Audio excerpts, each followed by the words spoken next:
గాడిదల పెంపకానికి కేంద్రం 50 లక్షల రూపాయల వరకు ఆర్థిక సహాయం ఇస్తుంది.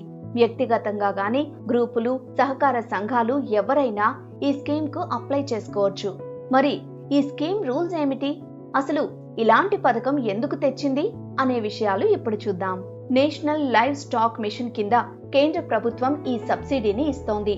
రైతులు, farmer producer organisations, self help groups, section 8 కంపెనీలు లాంటివి కూడా ఈ స్కీమ్ కు అర్హులు.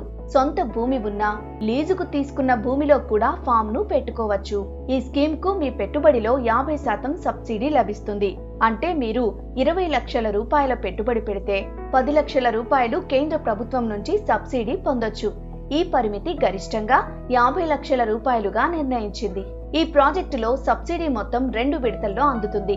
అంటే మీ అప్లికేషన్ కు ఆమోదం లభించి లోన్ ప్రాసెస్ అయినప్పుడు సబ్సిడీలో సగం అందుతుంది. 2వ విడత సబ్సిడీకి ఫామ్ నిర్మాణం పూర్తయిన తర్వాత సంబంధిత అధికారులు ఫామ్ ను విజిట్ చేసి అప్రూవల్ ఇవ్వాలి. అంతా సరిగ్గా ఉంటే 2వ విడత సబ్సిడీ వస్తుంది. ఈ స్కీమ్ కోసం ఉద్యమి మిత్ర వెబ్సైట్ కి వెళ్లి అప్లై చేసుకోవచ్చు. ఈ లింక్ డిస్క్రిప్షన్ లో కూడా ఉంటుంది, చెక్ చేయండి. గాడిదలు మాత్రమే కాదు, గుర్రాలు, ఒంటెల పెంపకానికి కూడా ఈ స్కీమ్ వర్తిస్తుంది. అయితే ఈ స్కీమ్ కు కొన్ని ఖచ్చితమైన రూల్స్ ఉన్నాయి. స్వదేశీ జాతులకు మాత్రమే ఈ స్కీమ్ వర్తిస్తుంది. అది కూడా గాడిదలైతే యూనిట్ కు 50 ఆడగాడిదలు, 5 మగగాడిదలు ఉండాలి. గుర్రాలైతే యూనిట్ కు 10 ఆడగుర్రాలు, 2 మగ గుర్రాలు ఉండాలి.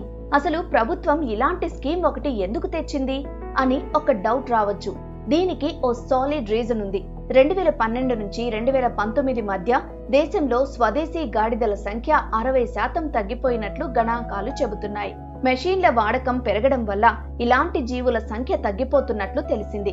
అందుకే స్వదేశీ గాడిదలు, గుర్రాలు, ఒంటెల సంఖ్యను పెంచి అవి అంతరించిపోకుండా ఉండేందుకు ఈ మిషన్ ను ప్రారంభించింది.